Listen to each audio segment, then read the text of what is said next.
Hello नमस्कार साथियों, आपका स्वागत है हमारे चैनल पे। तो साथियों, आज इस क्लास में देखने वाले हैं दिल्ली पुलिस परीक्षा के लिए जीके जीएस के काफ़ी महत्वपूर्ण सवाल। तो साथियों, केवल 6-7 मिनट आपका लेने वाले हैं, तो साथियों अंत तक जरूर बने रहिएगा। जैसा कि आपका 14 नवंबर से दिल्ली पुलिस परीक्षा स्टार्ट है, हमने 1-1.5 महीने से आपका दिल्ली पुलिस परीक्षा की तैयारी कर रहे हैं। सारे प्रैक्टिस सेट प्रीवियस ईयर करा दिए, जो कि काफ़ी हम उसमें सफल हो गए, क्योंकि सारे सवाल उसी क्लास से आए हैं। तो साथियों, एक बार जरूर जाइए उस वीडियो को देखिए, हमारे चैनल पर विजिट कीजिए, उसके बाद देखिए पेपर को उठाइए कैसा सवाल पूछा गया है आपके दिल्ली पुलिस परीक्षा में। हमने वही सवाल कराए जो आपके दिल्ली पुलिस परीक्षा के लिए रामबाण था।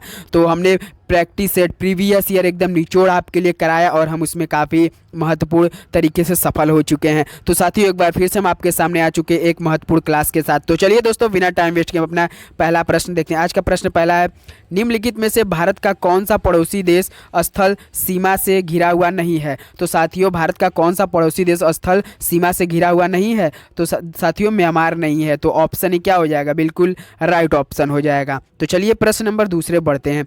देखिए प्रश्न दूसरा है, भारत के किस राज्य में सबसे लंबी तटीय रेखा है? तो साथियों, भारत के किस राज्य में सबसे लंबी तट रेखा है? तो आपके गुजरात में है।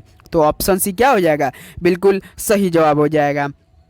तो प्रश्न नंबर तीसरे देखते हैं, कलिंग पुरस्कार किस संस्था द्वारा प्रदान किया जाता है? तो साथियों, कलिंग पुरस्कार किस संस्थान द्वारा प्रदान किया जाता है? ये आपका यूनेस्को द्वारा प्रदान किया जाता है। तो ऑप्शन डी बिल्कुल राइट ऑप्शन हो जाएगा। तो साथियों, आवाज़ में थोड़ा गड़बड़ी हुआ, क्योंकि कल से थोड़ा बुखार आ रहा था, तो आवाज़ में थोड़ा दिक्कत होगा, तो मैनेज कर लीजिएगा, उसके लिए सॉरी दोस्तों।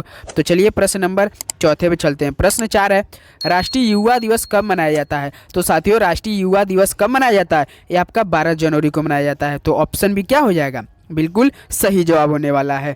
तो प्रश्न नंबर 5 देखते हैं। प्रश्न 5 दिया है, यूनिसेफ की स्थापना किस वर्ष हुई थी? तो साथियों, यूनिसेफ की स्थापना किस वर्ष हुई थी? तो ये आपका हुई थी 1946 में हुई थी। ऑप्शन ही क्या हो जाएगा? बिल्कुल सही जवाब हो जाएगा। तो चलिए प्रश्न नंबर 6 देखते हैं। प्रश्न 6 दिया है, निम्नलिखित में से किस भारतीय राज्य में प्रसिद्ध पर्यटन स्थल पंबन द्वीप स्थित है? तो साथियों, किस भारतीय राज्य में प्रसिद्ध पर्यटन स्थल पंबन द्वीप स्थित है? तो आपके तमिलनाडु में है। तो ऑप्शन ही क्या हो जाएगा? बिल्कुल सही जवाब हो जाएगा। तो चलिए प्रश्न नंबर 7 देखते हैं। पंचतंत्र को किसने लिखा था? तो साथियों, पंचतंत्र को किसने लिखा था? ये आपके विष्णु शर्मा जी लिखे थे। विष्णु शर्मा जी, ऑप्शन भी बिल्कुल सही जवाब हो जाएगा। तो चलिए इसी के साथ प्रश्न नंबर 8 देखते हैं। प्रश्न 8 दिया है, राज्यसभा के सदस्य का कार्यकाल कितने वर्ष का होता है? तो साथियों, राज्यसभा के सदस्य का कार्यकाल कितने वर्ष का होता है? तो 6 वर्ष का होता है। तो ऑप्शन सी क्या है? 6 वर्ष बिल्कुल सही जवाब है। तो प्रश्न नंबर 9 देखते हैं। प्रश्न 9 दिया है, भारत में बैंकों का दूसरी बार राष्ट्रीयकरण हुआ था? तो साथियों, भारत में बैंकों का दूसरी बार राष्ट्रीयकरण कब हुआ था? ये हुआ था आपका अप्रैल 1980 में। 1980 अप्रैल में हुआ था। तो ऑप्शन डी क्या हो जाएगा? बिल्कुल सही जवाब हो जाएगा। तो चलिए प्रश्न नंबर 10 देखते हैं। प्रश्न 10 दिया, 5वीं पंचवर्षीय योजना का मूल उद्देश्य था? तो साथियों, जब 5वीं पंचवर्षीय योजना था, उसका मूल उद्देश्य क्या था? तो उसका मूल उद्देश्य था गरीबी हटाना था। तो ऑप्शन ए क्या हो जाएगा? बिल्कुल सही जवाब हो जाएगा। तो चलिए प्रश्न नंबर 11 देखते हैं। प्रश्न 11 दिया है, हमारे देश में शिक्षा का अधिकार एक अधिकार है? तो साथियों, हमारे देश में शिक्षा का अधिकार एक क्या अधिकार है? कौन सा अधिकार है? तो मूलभूत अधिकार है। तो ऑप्शन भी क्या हो जाएगा? बिल्कुल राइट ऑप्शन हो जाएगा। तो प्रश्न नंबर 12 देखते हैं। प्रश्न 12 दिया है, भारतीय संविधान का निम्नलिखित में से कौन सा अनुच्छेद नागरिकों के लिए आजीविका के पर्याप्त साधनों का अधिकार सुनिश्चित करने के लिए राज्यों को निर्देश देता है? तो साथियों, ऐसा कौन सा भारतीय संविधान का है जो नागरिकों के लिए आजीविका के पर्याप्त साधनों का अधिकार सुनिश्चित करने के लिए राज्य को निर्देश देता है? तो साथियों, अनुच्छेद 39 मतलब 39। तो ऑप्शन सी क्या है? बिल्कुल सही जवाब है। तो चलिए प्रश्न नंबर 13 देखते हैं। प्रश्न 13 दिया है, भारतीय संविधान का अनुच्छेद 60 संदर्भित करता है? तो साथियों, भारतीय संविधान का अनुच्छेद 60 क्या संदर्भ करता है? तो ये करता है आपके राष्ट्रपति की शपथ। जो राष्ट्रपति की शपथ होता है वो अनुच्छेद 60 में आता है, याद रखिएगा। तो ऑप्शन भी क्या हो जाएगा? बिल्कुल सही जवाब हो जाएगा। तो चलिए प्रश्न नंबर 14 देखते हैं। प्रश्न 14 दिया है, पंचायती राज किस सिद्धांत पर आधारित है? तो साथियों, पंचायती राज किस सिद्धांत पर आधारित है? ये सत्ता के विकेंद्रीकरण पर आधारित है। तो साथियों, किस पे है? सत्ता के विकेंद्रीयकरण पर आधारित है। तो ऑप्शन सी क्या है? बिल्कुल राइट ऑप्शन है। तो चलिए प्रश्न नंबर 15 देखते हैं। प्रश्न 15 दिया है, आज़ाद हिंद सरकार के निर्माण की घोषणा की गई? तो साथियों, आज़ाद हिंद सरकार के निर्माण की घोषणा कब की गई थी? ये की गई थी आपके 21 अक्टूबर 1943 को। कब की गई थी दोस्तों? 21 अक्टूबर 1943 को। ऑप्शन सी क्या है, बिल्कुल सही जवाब है। तो चलिए प्रश्न नंबर 16 देखते हैं।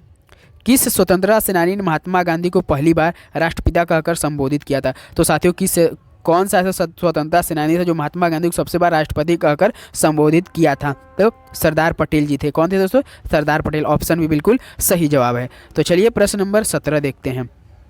किस वर्ष में मुस्लिमों के लिए अलग निर्वाचिका की मांग को मान लिया गया था? तो साथियों किस वर्ष में मुस्लिमों के लिए अलग निर्वाचिका की मांग को मान लिया गया था? तो आपके माना गया था 1909 में। कब किया गया था दोस्तों? 1909 में। तो ऑप्शन भी क्या है, बिल्कुल सही जवाब है। तो चलिए प्रश्न नंबर 18 देखते हैं।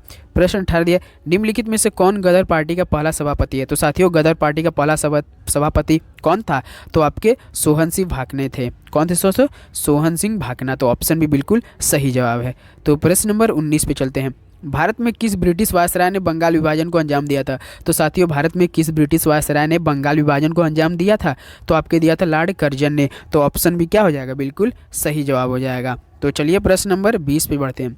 प्रश्न 20 दिया है, निम्नलिखित में से किसने 1990 में धौलावीरा में खुदाई शुरू की थी? तो साथियों किसने 1990 में धौलावीरा में खुदाई शुरू की थी? तो आपके RS बिष्ट ने की थी। किसने दोस्तों? RS बिष्ट ने। तो ऑप्शन ही क्या हो जाएगा, बिल्कुल सही जवाब हो जाएगा। तो साथियों हमने 1 से लेकर 20 तक सारे सवाल करा चुके हैं। केवल आपके दिल्ली पुलिस परीक्षा के लिए इंपॉर्टेंट वही सवाल कराए हम जो आपके दिल्ली पुलिस परीक्षा में आता है, और ऐसा ही सवाल पूछा जा रहा है आपके परीक्षा में जितने भी शिफ्ट हुए हैं। 14 नवंबर से स्टार्ट हुआ है दोस्तों, जैसा कि आप जानते हैं 28 को होगा, 29 को, 30 को, 1 और 5 को। उसके बाद आपका दिल्ली पुलिस खत्म हुआ। 10 तारीख को साथ आपको फिजिकल के लिए बुलाया जाएगा, तो रिजल्ट भी डिक्लेयर होने वाला है। तो साथियों आप एक बार जरूर इस सारे सवाल को देखिए, और इससे पहले हमारे चैनल पर अगर जुड़े हैं तो प्लीज़ चैनल को सब्सक्राइब जरूर कीजिएगा। इसी तरह का हर एग्जाम के लिए आपको प्रैक्टिस सेट प्रीवियस ईयर कराया जाता है, तो चैनल को जो जरूर सब्सक्राइब किए, आपको ही फायदा होने लगा। तो चलिए दोस्तों आज के लिए बस इतना ही, मिलते हैं अगले वीडियो में। तब तक के लिए दोस्तों जय हिंद, जय भारत, धन्यवाद।